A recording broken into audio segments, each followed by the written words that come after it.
ನಮ್ಮ ಮಲೆನಾಡಲ್ಲಂತೂ ಯಾರ ಮನೆ ತೋಟ ನೋಡ್ರು ಇದೇ ಥರ ವ್ಯೂ ಇರುತ್ತೆ. ಸಖತ್ತಾಗಿ ಹೂವಾಗಿದೆ ಮಾತ್ರ. ನಿಮಗೆಲ್ಲ ಮೊನ್ನೆ ಎಷ್ಟು ಮಳೆ ಬಂತು, ನಮಗಂತೂ ಒಳ್ಳೆ ಮಳೆ ಬಂತು. ಮಳೆಗೇನೆ ಹೂವಾಗಿರೋದು ತುಂಬ ಚೆಂದ ಹೂವಾಗಿದೆ ಮಾತ್ರ. ಕಣ್ಣು ಸಾಲದು ನೋಡೋಕ್ಕೆ.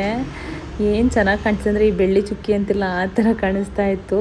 ಇಡೀ ತೋಟ ಎಲ್ಲ ಗಮ್ ಅಂತಿತ್ತು. ಜೊತೆಗೆ ಜೇನು ಹುಳಗಳು ಜೀ ಅಂತಿದ್ದು. ಏನು ಚೆಂದ ಅಂತೀರ. ಆ ಸ್ಮೆಲ್ ಅಂತೂ ಎಲ್ಲೂ ಯಾವ ಫ್ರೇಗ್ರೆನ್ಸ್ಗೂ ಅದು ಕಮ್ಮಿ ಇಲ್ಲ, ಅಷ್ಟು ಚೆಂದ ಸ್ಮೆಲ್ ಆಯಿತಾ. 2 ತೋಟದಲ್ಲೂ ಫುಲ್ಲು ಹೋಗ್ಬಿಟ್ಟಿದ್ದು. ಸಕ್ಕತ್ತಾಗಿ ಕಾಣಿಸ್ತು ಮಾತ್ರ ತೋಟ ಅಂತೂ. ನಿಮ್ಮ ಕಡೆ ಎಲ್ಲ ಹಿಂಗೆ ಮಳೆ ಚೆನ್ನಾಗಾಯ್ತಾ ಹೆಂಗೆ? ನಮಗಂತೂ ಈ ಸರಿ ಒಳ್ಳೆ ಮಳೆ ಬಂದು ಟೈಮಿಗೆ ಸರಿಯಾಗಿ ಮಾತ್ರ. ಇನ್ನೊಂದು ಮಳೆ ಬಂದರೆ ಸಾಕನ್ಸುತ್ತೆ ಅಲ್ವಾ. ತುಂಬಾ ಚೆನ್ನಾಗಿ ಹೂವಾಗಿತ್ತು ಮಾತ್ರ. ಬೆಳಗ್ಗೆ ಮುಂಚೆ ಈ ಥರ ನಿಂತ್ಕೊಂಡು ನೋಡ್ತಿದ್ರೆ ಈ ಥರ ವ್ಯೂ ಅಂತೂ ಕೋಟಿ ಕೊಟ್ಟರು ಸಿಗೋದಿಲ್ಲ ಅಲ್ವಾ. ಸಖತ್ತಾಗಿರುತ್ತೆ ಮಾತ್ರ. ವರ್ಷಕ್ಕೆ 1 ಅಥವಾ 2 ಸತಿ ಮಾತ್ರ ಈ ಥರ ವ್ಯೂ ಇರುತ್ತೆ.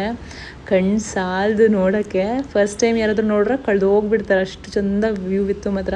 ತೋಟದಲ್ಲೇ ಇರೋಣ ಅನಿಸ್ತಿತ್ತು, ಅಷ್ಟು ಚೆಂದ ಸ್ಮೆಲ್ಲು. ಆ ಜೀ ಅಂತ ಹೇಳ್ಬಿಟ್ಟು ಜೇನು ಹುಳಗಳು ಸಖತ್ತಾಗಿತ್ತು ಮಾತ್ರ ವ್ಯೂ ಅಂತೂ. ಮನೆಗೆ ಬಂದರೆ ಮನೆ ಸುತ್ತಲೂ ಅದೇ ವ್ಯೂ ಆಯಿತಾ ಎಲ್ಲ ಕಡೆನೂ.